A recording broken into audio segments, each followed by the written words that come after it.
Welcome to Search for Signs. My name is Gary Willing. If this information interests you, please press the like and subscribe button and press the bell for notifications. I hope you're doing well today. It is June the 5th, and I've got a lot of questions to cover in this video before I read one of Benjamin Creme's master's articles. And if you would like to ask a question, please feel free, and you're always welcome to do so by posting your question as a comment. And I do recommend posting it in the most recent video, or just email me directly at searchforsigns@mail.com. Now, before I answer these questions, I just want to, again, describe this image here. This is a picture of a whimsical drawing that Maitreya put up on the Lost Loved Ones board right after the tsunami hit Indonesia some years ago. And in the language that it's written, it says, Maitreya, be at peace, remember to pray. So during these times of uncertainty and chaos and strife, Maitreya says, be at peace and remember to pray. Very important. So anyway, let's get on into it. First question, Tao Zen Chi. Is the Judaic Messiah Maitreya? Yes, Maitreya is the Messiah for the Jews. He was the Messiah for the Jews 2,000 years ago through Jesus. They didn't recognize him as that. Of course, put Jesus to death forthwith, but he was the Messiah for the Jews. He's also the Imam Mahdi for the Muslims. He's the Christ for the Christians. He's Maitreya Buddha, or the fifth Buddha for the Buddhists, and he is Krishna, or the Kalki avatar for the Hindus, and he's also the world teacher for those of us who don't necessarily follow a certain doctrine or whatever. But when asked in the future, are you the Messiah for the Jews? He will say, that's a name that I'm known by, but he just wants to be known as the teacher.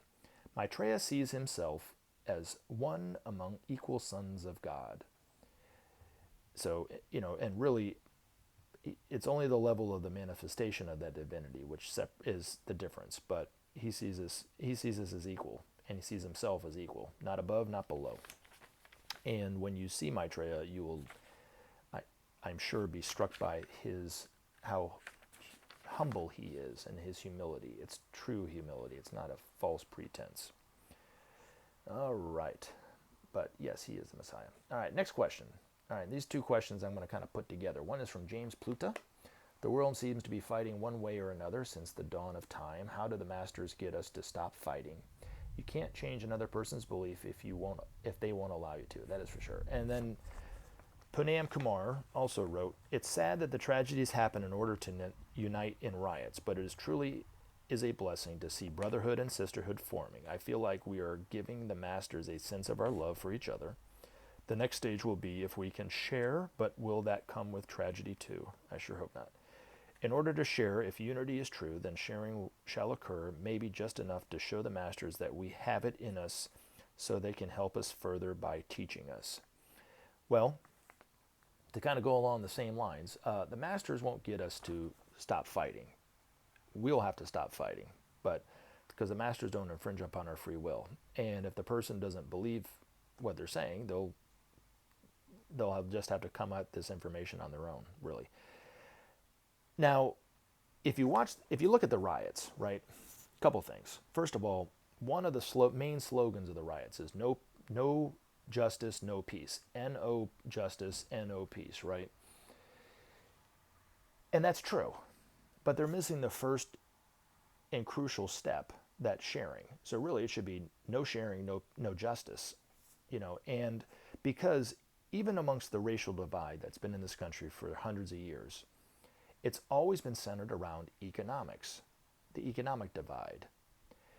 And racism, the way I see it, is the dehumanization of one race against another. So the whites dehumanize blacks and so forth. We've dehumanized the Native Americans. We dehumanize even Hispanics coming into this country and so forth. And by doing that, it justifies in their mind the ability to enslave somebody else, 100 and something years ago. So these quote-unquote Christians had slaves, but they weren't enslaved. In their mind, they weren't enslaving somebody else, another person. They were enslaving something that wasn't human.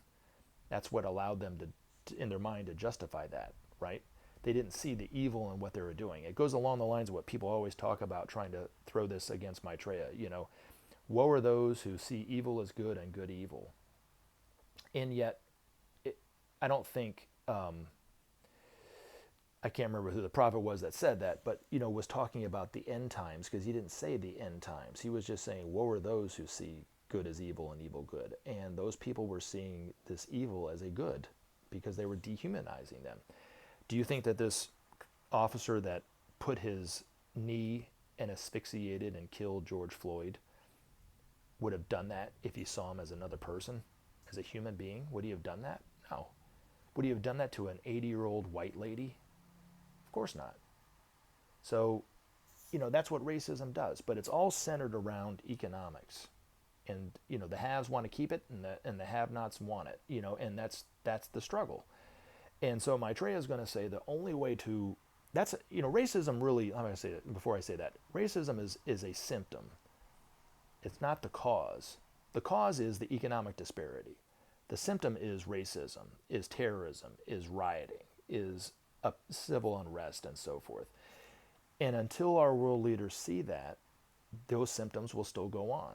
But Maitreya is going to address the problem, the heart of the problem, which is the economic disparities that are going on. We have to share the world's resources. Those resources are there for all of us, free and equally. And when we start doing that, it will start to create justice in the world, which will start to create peace in the world. So that is really the key. And then it kind of goes along the lines of what Panam Kumar said, was, it will sharing show, if unity is true, then sharing shall occur, maybe just enough to show the masters that we have it in us, so they can help us further by teaching us. And then if we start sharing, they can start to teach us how to SOP, save our planet, because until then we can't even do that, So there has to be trust, there has to be justice, there has to be trust amongst the nations in order for us to tackle that global problem of the environment, really. So I hope that helps. But it's crucial. It's important. All right, and then there's two questions from Zen. The last question I'm going to answer from him, actually, it leads me right into the article that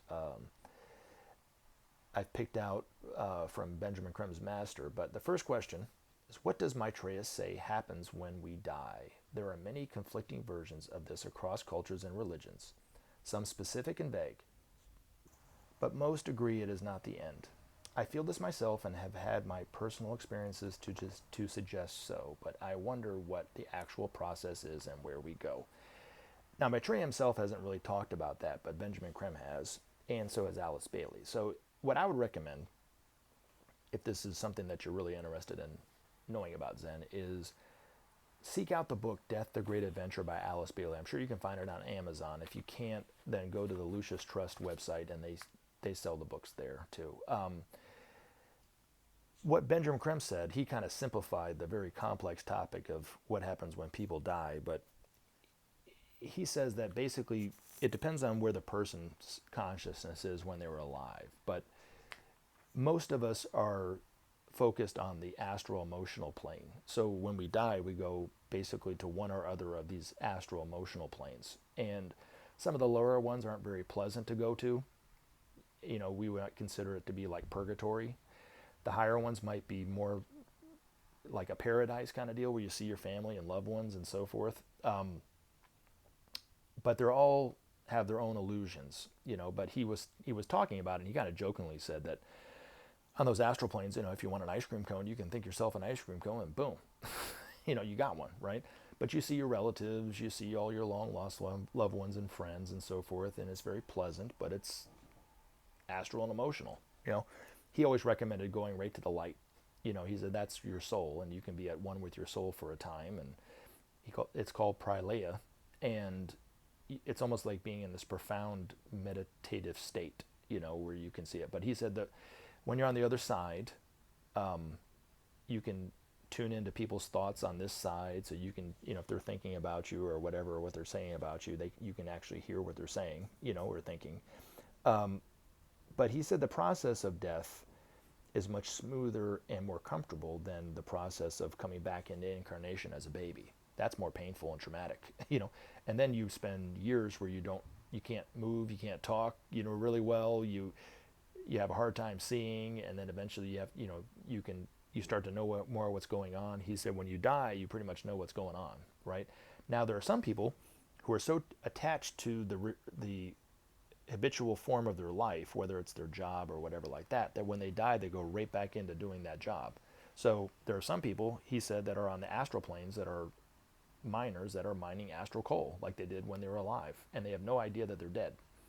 So, it just, like I said, just depends on the person. But for most of us, we just go to one of the astral planes for a time and live and have a good time, and then have to come back, and our numbers up, we have to come back into incarnation, because you don't make any progress when you're out of incarnation.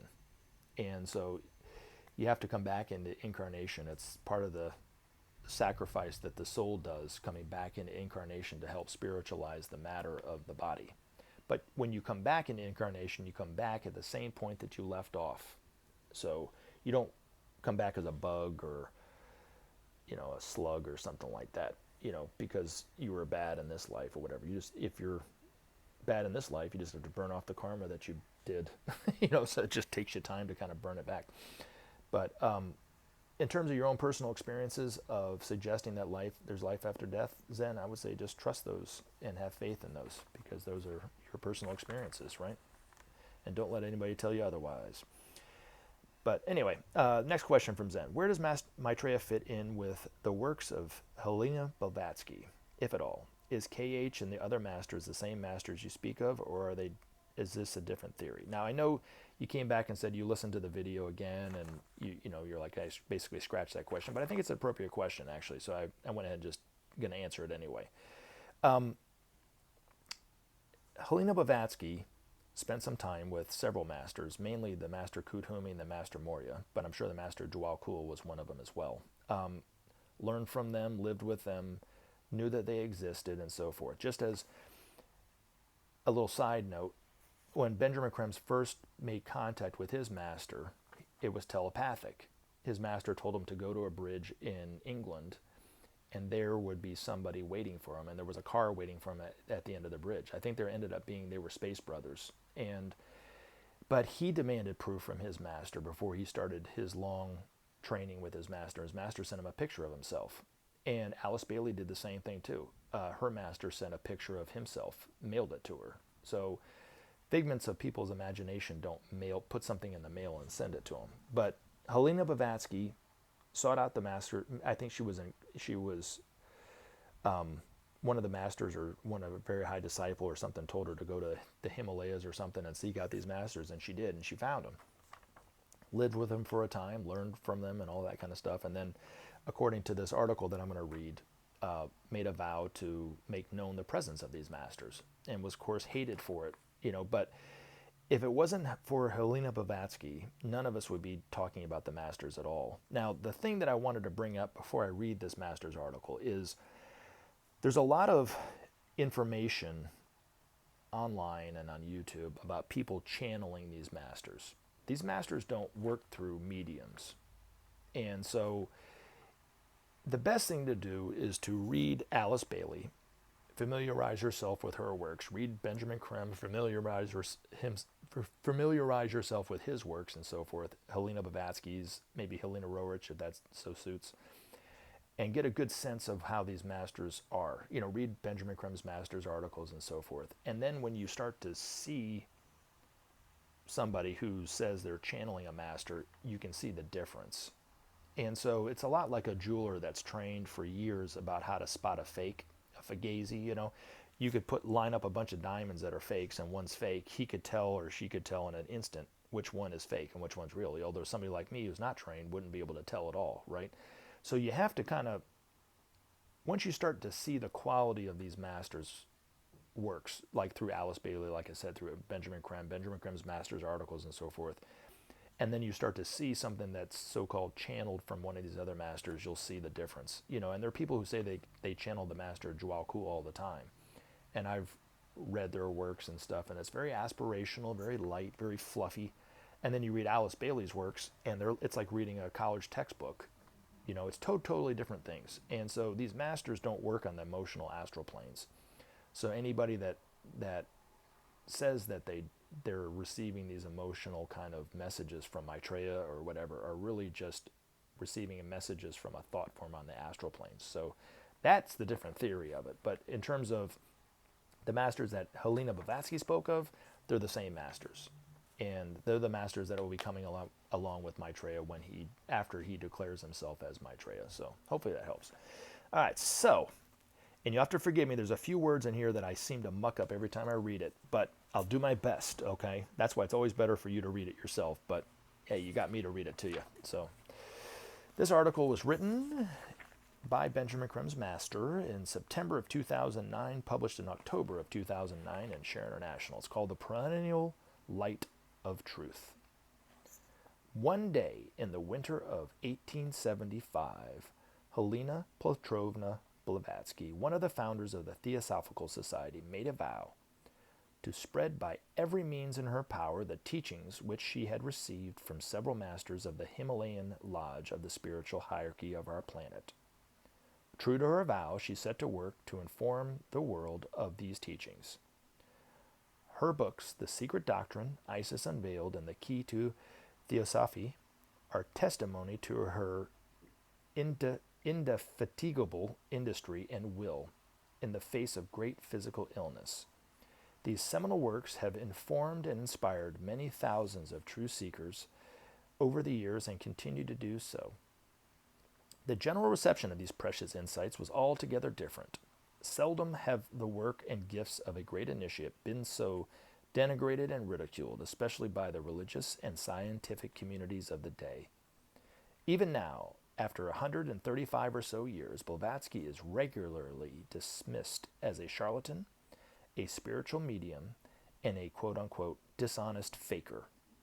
So vehement and so worldwide was this condemnation that much of this negativity still clings to her name and to the Theosophy itself. Madame Blavatsky was a 4.0 degree initiate, almost a master, equal in level to the disciple Jesus and close to that of the great Leonardo da Vinci. How is it possible that such a distinguished toiler for good could be so maligned? Jesus himself is a prime example of how ignorance and fear can dominate the perceptions of men. Even while overshadowed by Maitreya the Christ, Jesus was made to suffer from these twin attributes of thoughtless men. Today, the world is grappling with many problems and predictably, schisms have arisen in assessing these problems and in overcoming them. Men and women everywhere have different qualities of mind and brain, of openness or otherwise to ideas new and unfamiliar. They also stand at different points on a ladder of evolution, and from near the bottom of the ladder, the work and insights of many of those above them mean little or not. Thus has it always been. From now on, however, the age-old problem will be ameliorated to the benefit of all. The presence of Maitreya and a growing number of his group of masters will bring to humanity a great leavening. Much of the simpler levels of the ageless wisdom teachings will be placed before the world as a whole, drawing more and more of the general public into Theosophy and its teachings. Thus will help to prepare large numbers to stand before the initiator and to enter consciously into the light. In this way, many men and women taking advantage of this new situation will prosper greatly on their journey of evolution. When Maitreya steps forward, this process will begin more and more. As they respond to him, they will find growing within themselves an appetite for the truth and a longing for wisdom and light. Remember to take action and help SOP save our planet. Thanks for listening, and we look forward to talking to you again in future videos.